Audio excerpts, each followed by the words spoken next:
Good morning.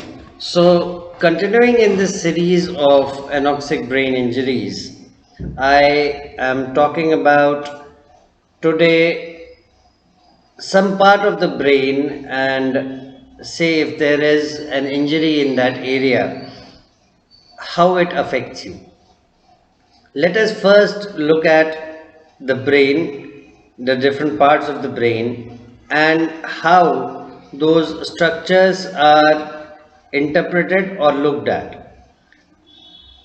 For the purpose of this, I have brought in a diagram that you can look at and refer to. Please have a look at this diagram.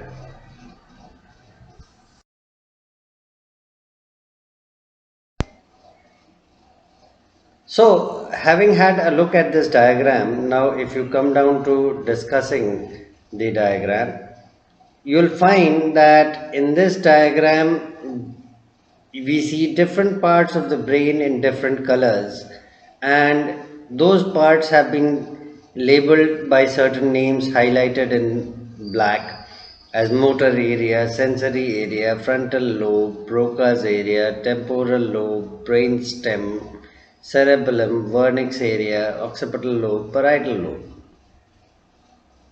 Also, there it lists out what functions these areas govern, and when any of these areas is affected, those functions are to be kind of impacted. I, for one, am going to pick up an area for your understanding and assuming how it gets impacted when there is a trauma or there is an accidental injury. Before I do that, I will share three diagrams. Have a look at them and then follow this video to understand how each of those representations impacts or tends to make an understanding of the impact of a brain injury.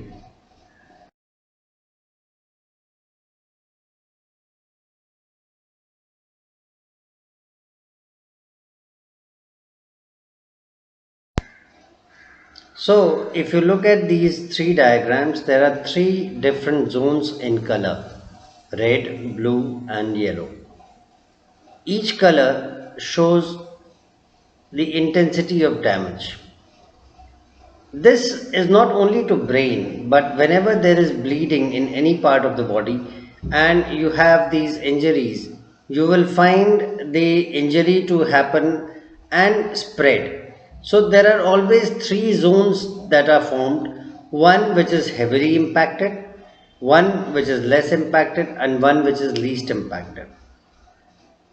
How does this work? How does this affect the person? The person who's undergoing the trauma is what I am going to pick next. For that purpose, I want you to first have a look at the first diagram once again.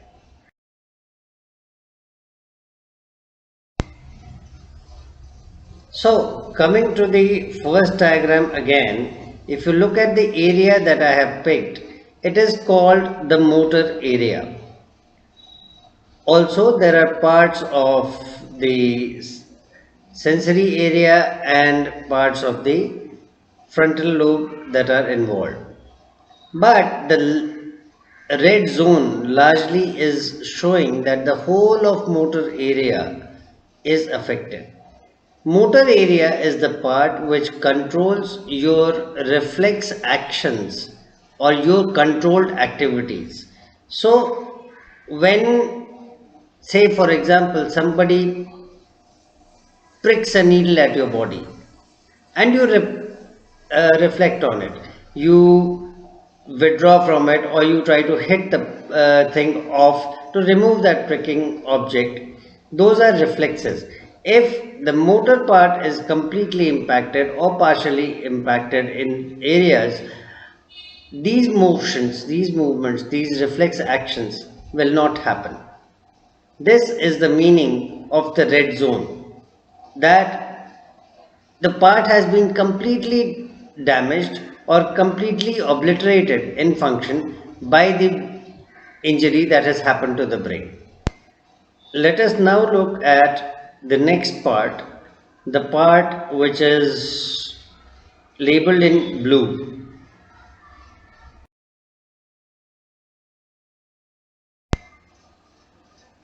So, if you look at this blue area is impacting physical sensations, physical sensory parts, and things like temperature, pressure, pain, they will be felt poorly unless very deep pressure, unless very deep stimulus is applied. The person will not show reflexes to these conditions, and you can say his responses will be very poor, though he'll be able to make a response at some time to them in some form, but those responses will be very, very poor, very, very slow.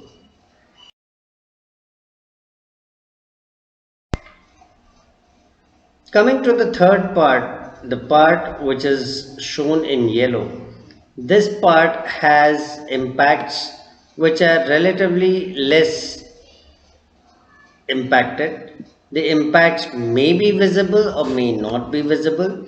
Things like, if you refer to this area, Broca's area, or the parts of the frontal lobe, the parts of the parietal lobe. So the sensations, language, perception, awareness of things to body and attention, general personality and behavior, general movements, they may apparently be slowed down. They may apparently be affected in a manner that is going in a direction, but say the expected rate of response is not the same. Maybe say 20%, maybe 30%, but slower than normal. So, if I come back to looking at all the three areas now, the relative impact to the response is from 0 to some degree to a greater degree, and then you have an area of the brain which is not affected and which remains functioning normally.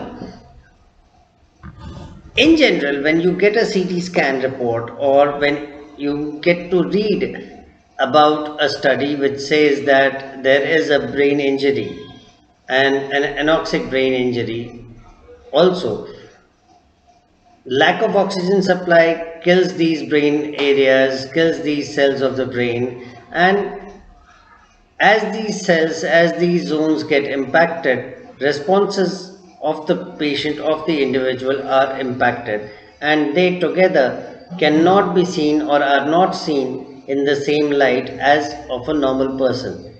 Reasons for anoxic brain injury, as I have discussed in the past, can be many, including there are many such injuries happening day in and day out, and those injuries happening day in and day out are also very small in fraction, but they start showing up much later in age and are generally labeled as age related debilities. We will be continuing with this series further, picking on other areas of the brain and discussing more serious undertones to it, more serious impacts to it, but the effort will be to simplify it, to understand it.